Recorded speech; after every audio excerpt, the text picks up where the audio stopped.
Issues concerning Southern Arizona's economy captured our attention this week, namely education funding, minimum wage, and affordable housing. We learn more about the challenges facing each and ways they can overlap. Starting with education.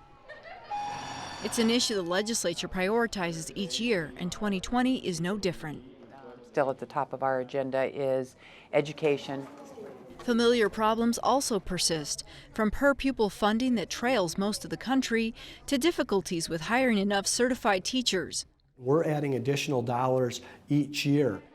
Possible solutions put forth in the governor's proposed budget includes more than $600 million in new spending, plus $175 million to boost teacher pay by 5%.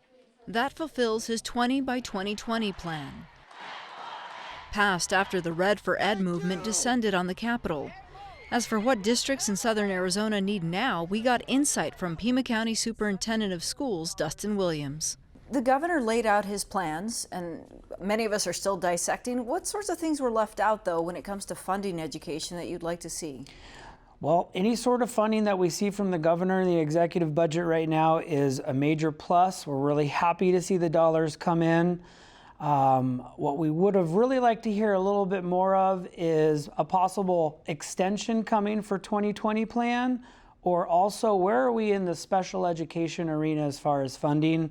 Those words weren't quite there. Hopefully we'll see them come up in the form of a bill, or hopefully we'll see an extension in the 20 by 2020 next year. But the special education funding right now is a pretty hot topic among districts and charter schools of how do we fund that.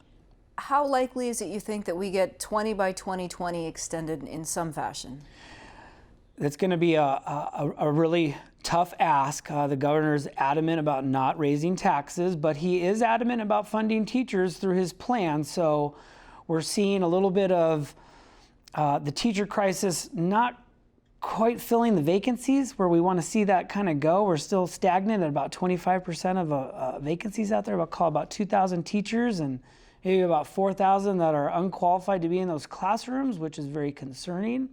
And with the vacancy, I could see him coming up with something. I'm just not sure what it would be. Maybe another 5% or something like that would be terrific. I noted that you said that qualified, and when you say that, they're not qualified to be in front of children, but they're not certified, right? Yeah, and that's the part, is we need certified teachers that have the pedagogy, or what's the understanding of how to teach and maintain classrooms, not just at the concept level of teaching the concept of what you're learning, but also the classroom management skills of how do you manage 150 kids a day, which are basically, you're dealing with people all day long. Are students suffering if they don't have a certified teacher in front of them? Not necessarily. What they're suffering from is when they don't have that champion every day in that classroom. That makes it very difficult for a student to develop trust, and that's how you really get to that student after about 30, 45 days. You develop this really neat system of trust, and that student feels like they can take a risk, ask questions, and then you build that classroom vibe that inspires students to do good stuff. Help me understand this. $72 million in performance-based funding that essentially is rewarding schools that did well on testing. 538 schools throughout the state of Arizona will get some extra cash flow this year, but there are a lot that were left out of that equation. Yeah, so that's going to be the governor's results-based funding is what we're talking about here. And the big problem of what happens in that sort of system is you reward certain schools that can get that letter grade, and schools that can't get that letter grade, they're just kind of left out. And we find that those are typically our schools that are have a high level of minority students, also have low socioeconomics, and really some of our most neediest schools.